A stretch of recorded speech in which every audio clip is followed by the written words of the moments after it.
শিক্ষার্থীরা আসসালামু আলাইকুম। আমি কবির অ্যাকাউন্টিং হোমের পক্ষ থেকে তোমাদেরকে স্বাগত জানাচ্ছি।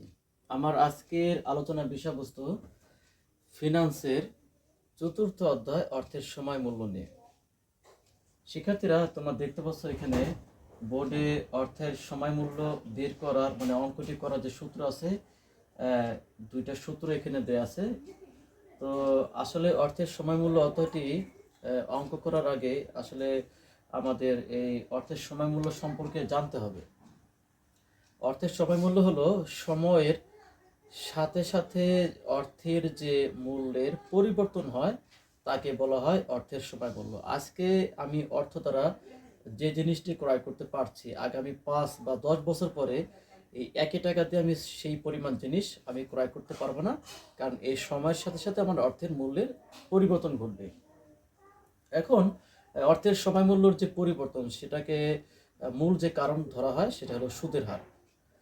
সুদের হার ছাড়াও সময়ের সাথে সাথে স্বাভাবিক যে পরিবর্তন সেটা তো হতেই থাকবে।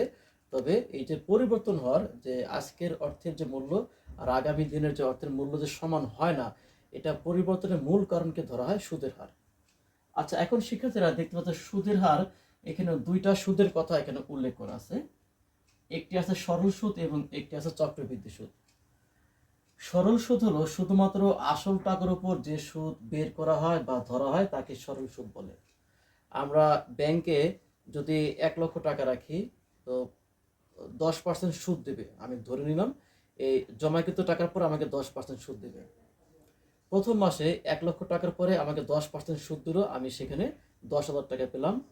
দ্বিতীয় মাসে আমাকে 1 লক্ষ টাকার পরে আবারও 10% সুদ দিল। তৃতীয় মাসে আমাকে 1 লক্ষ টাকার পরে 10% সুদ দিল। অর্থাৎ শুধুমাত্র আসল টাকার পরে যে সুদ ধরা হয় সেটাকে বলা হয় সরল সুদ। চক্রবৃদ্ধি সুদ, সুদ আসল অথবা সুদ আসলের উপর নতুন করে সুদ ধার্য করাকে বলা হয় চক্রবৃদ্ধি সুদ। এটাকে আরেকটি কথা বলে চক্রবৃদ্ধিকরণ পদ্ধতি। আমি একটা সংজ্ঞা দ্বারাই আমি দুইটা সংজ্ঞার কিন্তু কাজ এখানে চালাতে পারবো। যদি বলে চক্রবৃদ্ধি সুদ কাকে বলে, তাহলে আমাকে লিখতে হবে সুদ আসলের উপর নতুন করে সুদ ধার্য করাকে বলা হয় চক্রবৃদ্ধি সুদ।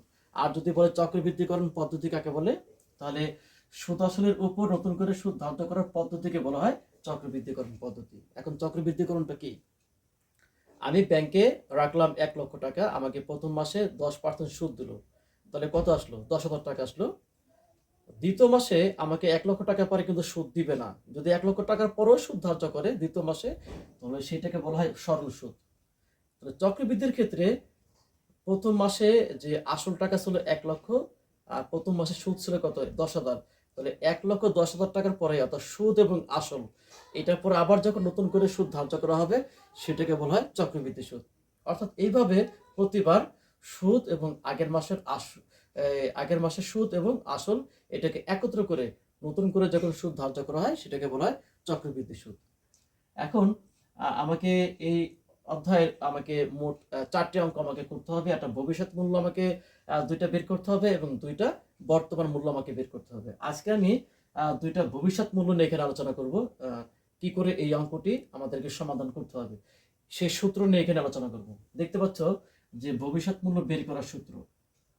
প্রথম সূত্র বার্ষিক চক্রবৃদ্ধি। বার্ষিক চক্রবৃদ্ধি মানে কি? এটাও সুদ এবং আসল যোগ করে কিন্তু নতুন করে আবার সুদ ধার্য করা হয়। তবে বার্ষিক চক্রবৃদ্ধির ক্ষেত্রে বছরে চক্রবৃদ্ধি ঘটবে একবার।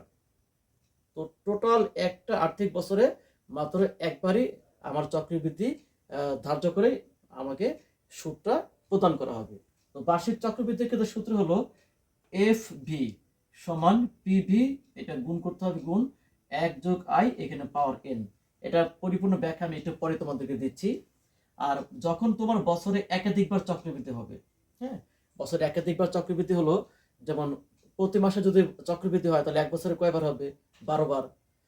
6 মাস পর পর যদি চক্রবৃদ্ধি হয় তাহলে বছরে কয়বার হবে? 6 মাস পর পর হলে বছরে 2 বার হবে। আবার 2 মাস পর পর যদি চক্রবৃদ্ধি হয় তাহলে বছরে কয়বার হবে? 6 বার।